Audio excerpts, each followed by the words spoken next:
welcome to Knit Night 54 of the Sweet Lavender Knits podcast. My name is Christine and I'm coming to you from just outside of Toronto, Ontario in Canada. Today is January the 16th, 2021, and we are already midway January. I can't believe how fast the days are going, and it's been a week since I have sat down to chat with you, and I hope all of you are doing well, keeping well. Welcome to all the new subscribers and welcome back to those that are returning. I am looking forward to today's chat with you. You can find me on social media on Instagram and Ravelry. I will put the links down below, as well as all of the patterns that I mentioned or anything else, and also timestamps to the different segments of this podcast are down below in the description box. This is mainly a knitting podcast, but I do like to bring in other crafts as I get the time to do them, and I have a little bit of knitting, a mention of a crochet, a mention of spinning, which is new, and something in lovely things that I will be starting as well. So why don't you grab your needles, something nice to drink, your favorite project, and let's get started. So welcome to all of you. Thank you for your lovely comments on the last week's episode. I love reading your comments and I love to interact with you, so I really do appreciate you leaving me a comment. And if you are new here and just checking us out, and if you like what you see, don't forget to subscribe and share if you know of someone who would enjoy this podcast as well. I am really enjoying this format of weekly filming, but I have to say a week goes by really fast. I didn't realize how fast it goes by, and here we are at Saturday again. I hope all of you have been keeping well. We are now back into a state of emergency lockdown in Ontario, I believe. This time it looks like people are actually taking it a little more seriously, although they still do have all of the the essentials opened, and my husband had to go in yesterday to pick up some prescriptions. Costco is a very large place, but there were still people moving around quite freely, so yes, I guess people are getting weary. It's been a very long time, but I think what we do need to do is do our part, stick to it as much as we can, so that we're keeping ourselves, our families, and others safe as well. I'm sure you've heard that often enough by now. So starting off with on the calendar, we have currently the Sweet Lavender SockALong going on until the end of January 31st, that would be, and I will draw 2 prizes at the end of the SockALong. So there's still time if you haven't knit a sock before, or if you are wanting to join in, you need to knit a sock, and a pair counts as an entry as well. If it is one of my designs, it counts as 2 entries, and I'm drawing from both Instagram. You'll find the hashtag on the screen, and do tag me as well. I would love to see your posts as well as cheer you on, as well as on Ravelry in the knit group, and yes, all the links are down below. There is still time, so go on, check it out, and if you are interested in knowing what the prizes are,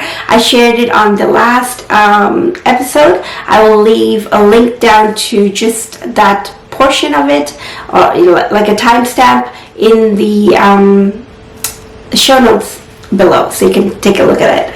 But moving on to works in progress.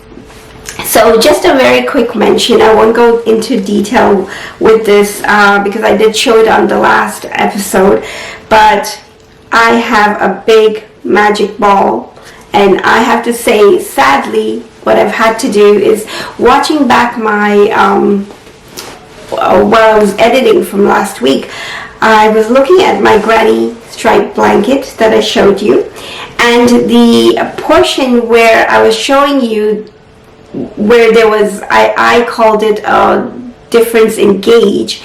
I went back and I looked at it and I'm like, that is a big kink that it went in like that. So how much of a difference in gauge could it have been?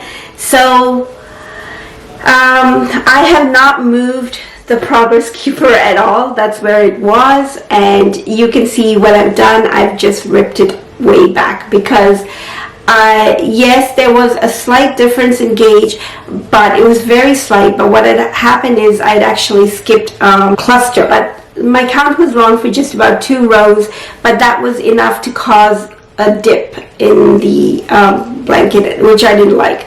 So there is one here, and this is way down, so I'm not going to bother. And it's the same thing again. It is that I have miscounted and it's gone down, but I brought it back up to the correct count very quickly on this row here from where it should be. So that's almost a very slight dip, which I'm not going to bother with.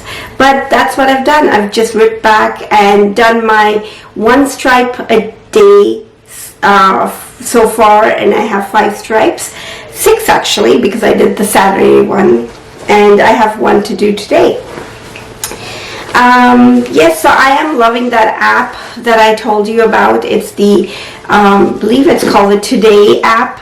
And it's free on the App Store because I'm able to track my track the things I wanted, sort of with a little reminder, and see how many days I can keep up. And especially with this 1 stripe a day, it works out perfectly. So that was the granny stripe blanket. The pattern I'm using is Attic 24, very loosely, really, just to know what to do, but I had my own count to it, and all of the details I do speak about in the last one, so I'm not going to go over it. Then the second thing I picked up after a very long time, which I had put away because of my Christmas knitting that I was doing, the socks for the kids and all that.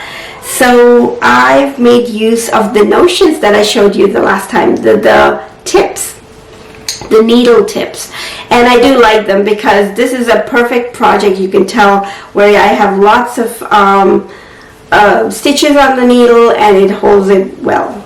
I don't know why. I mean, I've seen others use it, so it's not like I didn't know about it, but I just didn't think to use it before. I didn't think it was worth it, but I can totally see how useful it is now. So it's just, what can I say, a late bloomer.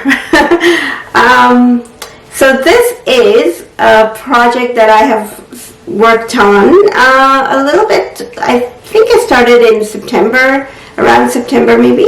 It's the Branches and Buds Pullover by Carrie, Bostick, Hoge, and it is a pattern that was in the Making magazine first volume, and I love the pattern. So this is my version of it that I'm doing so far. One thing I did start off different from the pattern was using a provincial cast on, because I've heard a lot of people who knit this say that the neck comes out a little too wide. So I put in a provincial cast on, and so that once I've done knitting the rest of the pullover, that if the neck is too wide, I can pick up the stitches and narrow it in a little bit to finish off the neck. So that is it, and this is Knitpicks yarn, both of them, and one is my Bordeaux, I believe it's gloss DK or stroll, I think it's gloss, but I'll put it up on the screen. And then this is the main color is the gloss, and the other one is I think it's Swish DK. So this is gloss DK, and it's in the color Velveteen. I'm on the second ball right now. They come in 50 grams, and I want to mention one thing. So I tried 2 different methods of increasing right next to each other, just to see. I guess from this distance you can't really see it, but so I'll try and bring it closer.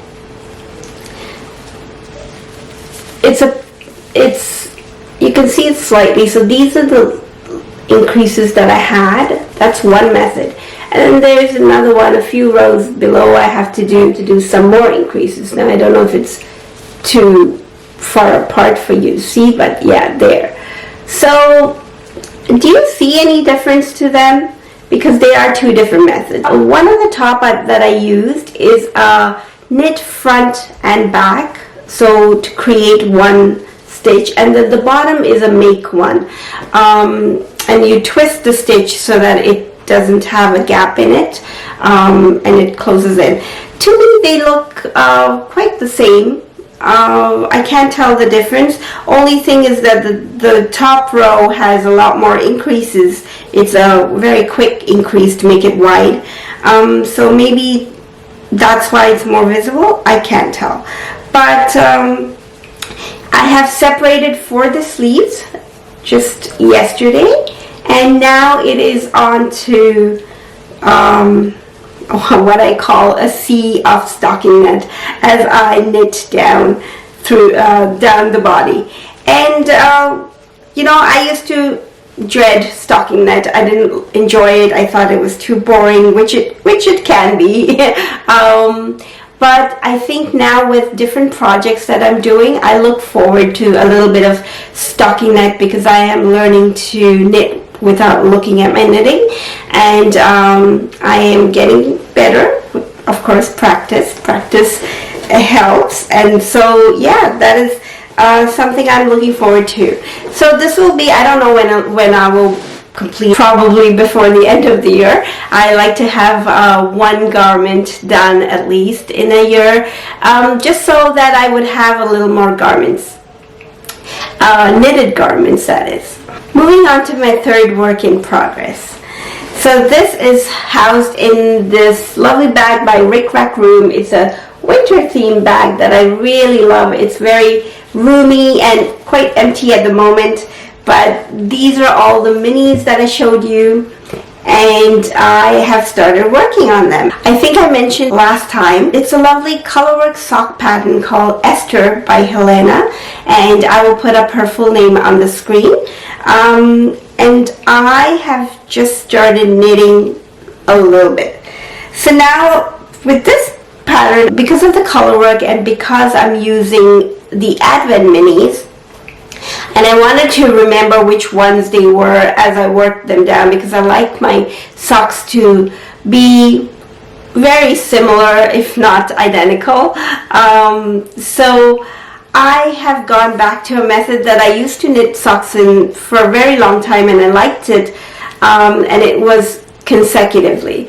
So I knit both the cuffs and then go back and start knitting the feet, the leg on both, and then I do heels on both. So it's a little bit of back and forth, but it helped keep my interest. And then by the time I was Kitchener, doing the Kitchener stitch at the end of the foot on one, I should be doing it on the other one as well, and I would have both my socks together. But for this, I just wanted to do that again because I wanted to keep track of which color I'm using, because some of them were quite similar and I didn't want to mix it up. So this is lovely yarn that I received from Debbie. There you go. It's really hard to focus. It's lovely colors, and you know, very autumnal.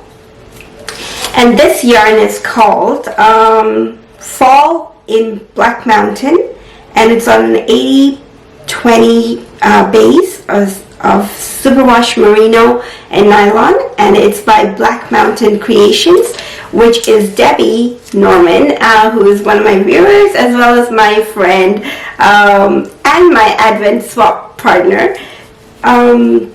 And she dyed this yarn. Debbie has told me that once she has her website ready, it's been a while that she was dyeing yarn before, and she's working towards going back into yarn dyeing because she does enjoy it. So she's trying to get her website up and ready and all that, and when we have it ready, I will be definitely sharing it with all of you so you can get a hold of some of her lovely yarn as well. Lovely fall colors.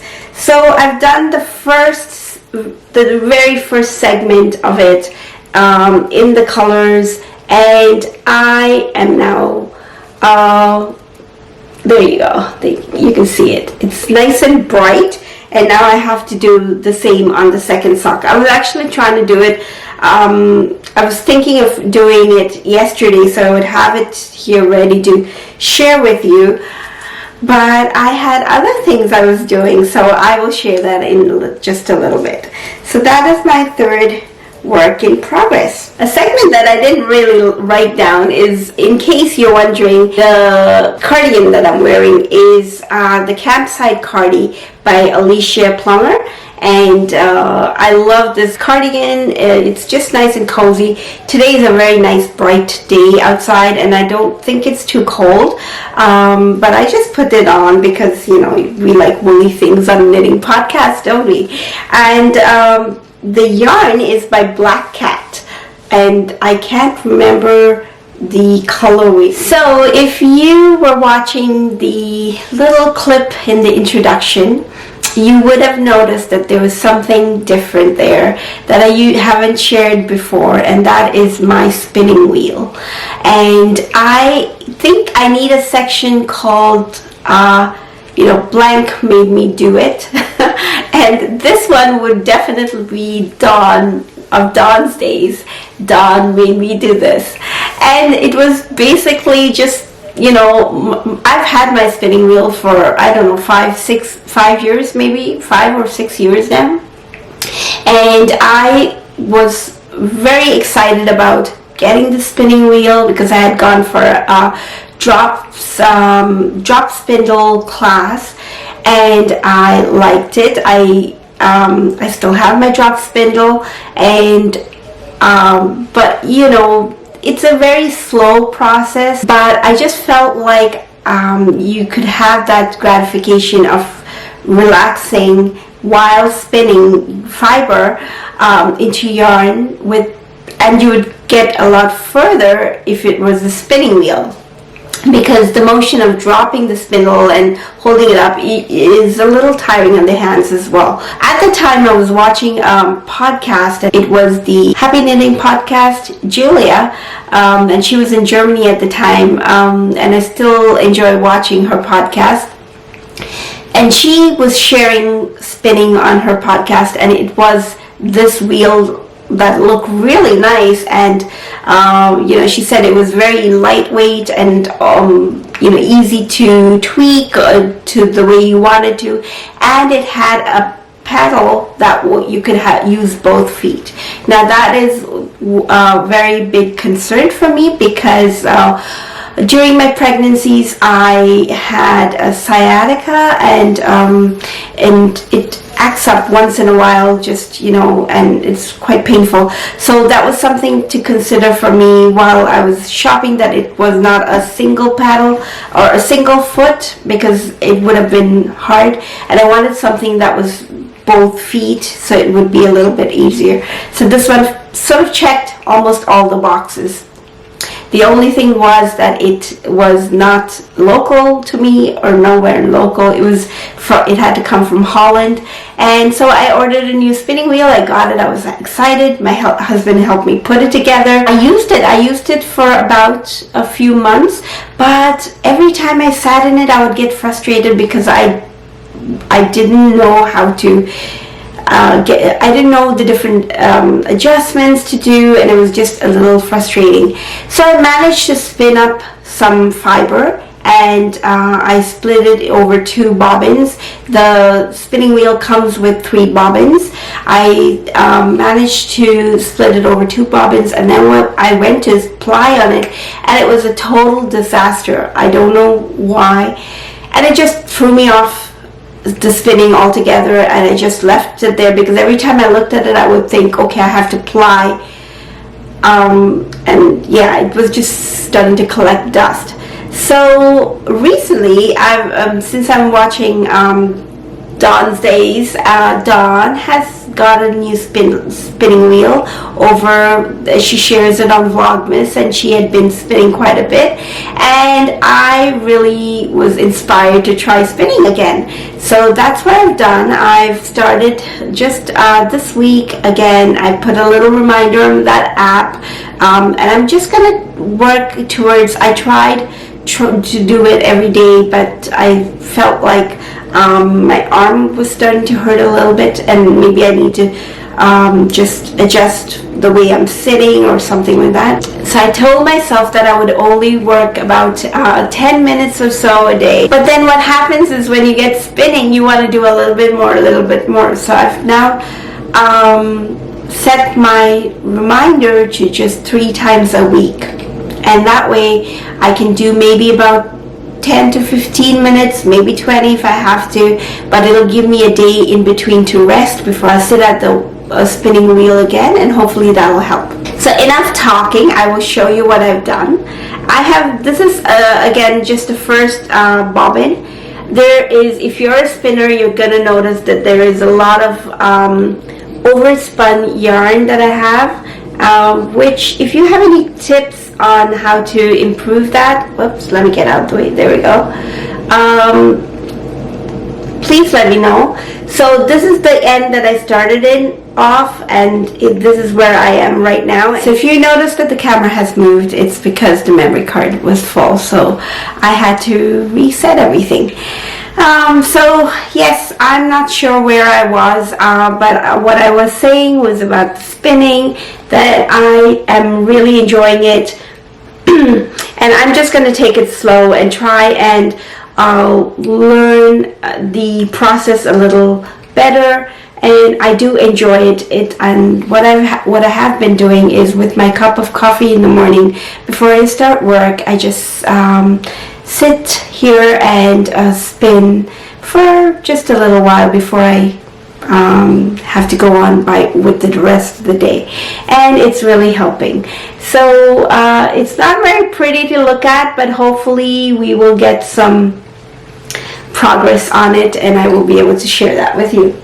The fiber that I'm using is, I don't have the rest of the bag with me to share with you, but the fiber that I'm using is either Pullover or BFL, and it was mostly natural fiber, but it looks like, I'm not sure if that it has been dyed, because I was looking for a chocolate brown at the time. I don't know why. And it was a very long time ago that I got it at Knit City, 2016 maybe. I can't remember the year.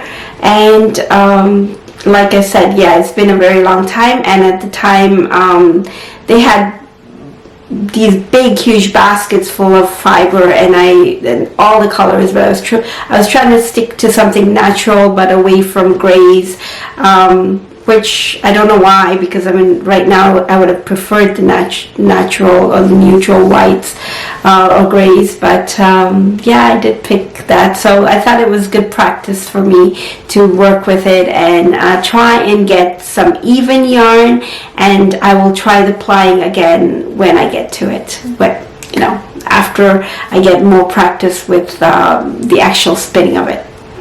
So yes, do share if you do spin, if you have any tips or you know, techniques that you're using, please do share with me. I would love to hear from you.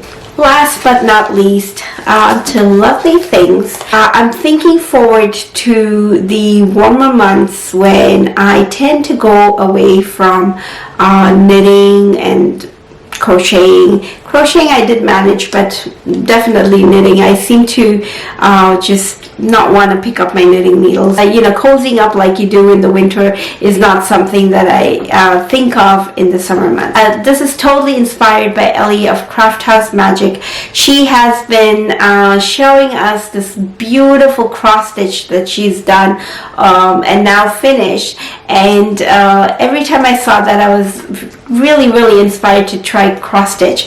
I have done some cross stitch way back when I would say a kid and then a teenager maybe. So I do know how to read the chart of a cross stitch pattern, but I have not done any recently.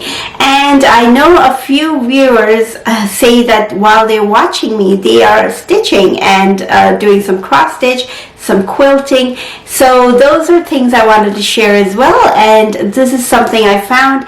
It is called the Winter House Trio, and it's designed by Waxing Moon, or it's Waxing Moon Designs, and they are easy to do little charts, and there are 3 of them. I'll just show that. Oops, there's a glare. There we go.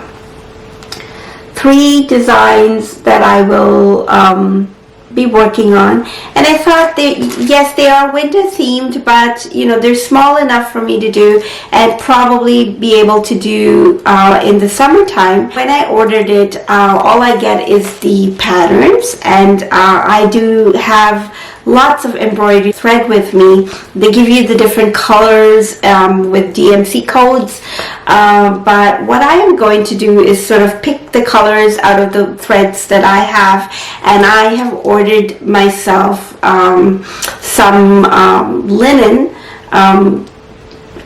in a lighter color, because this was a little gray and dark for me, so I wanted something a little bit lighter.